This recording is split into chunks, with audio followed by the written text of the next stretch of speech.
गुरजियफ यूनान का एक फकीर था। एक छोटे से गांव में एक प्रयोग कर रहा था।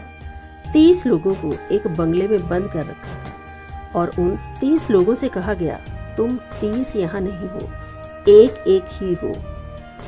हर एक को ये अनुभव करना है कि मैं अकेला हूँ। 3 महीने तक ये प्रयोग चलेगा। कोई ये ख्याल न करे कि दूसरा कोई यहाँ मौजूद है। 29 लोग यहाँ नहीं हैं, अकेले हो तुम। ना बोलना है, ना किसी की तरफ आंख उठाकर देखना है, क्योंकि आंखों से भी बोला जा सकता है। ना स्मरण रखना है कि कोई यहाँ है।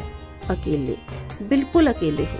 3 महीने के उस प्रयोग ने उन लोगों को कहाँ पहुँचा दिया। 3 महीने के उस प्रयोग में उन्होंने वह अनुभव किया जो कि आदमी 3 जन्मों में भी नहीं मेहनत करता है तो अनुभव नहीं हो पाता।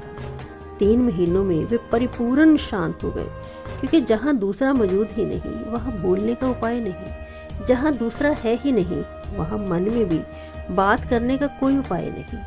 मन में भी हम तभी बात कर पाते हैं जब हम दूसरे को कल्पित कर लेते हैं, दूसरे को खड़ा कर लेते हैं, दूसरे की इमेज बना लेते हैं, तब हम बात कर पाते हैं। जब कोई दूसरा है ही नहीं, मैं बिल्कुल अकेला हूँ, इसी भाव में वे 3 महीने तक डूबते चले गए तो सारी वाणी समाप्त हो गई, सारा संवाद बंद हो गया, सारे विचार गिर गए और निर्विचार मौन में उन्होंने उसे जान लिया जो उनके भीतर छिपा था।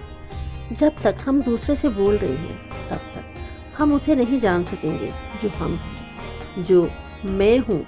उसे जानना हो तो तू से छुटकारा चाहिए। वह जो दूसरा है उससे छुट्टी चाहिए, उससे मुक्ति चाहिए, उससे अवकाश चाहिए। जब तक हम तू से बंधे हैं तब तक मैं को नहीं जाना जा सकता कि वह क्या है, क्योंकि हमारी नज़र, हमारी दृष्टि, हमारा ध्यान सब दूसरे पर बहा जा रहा है।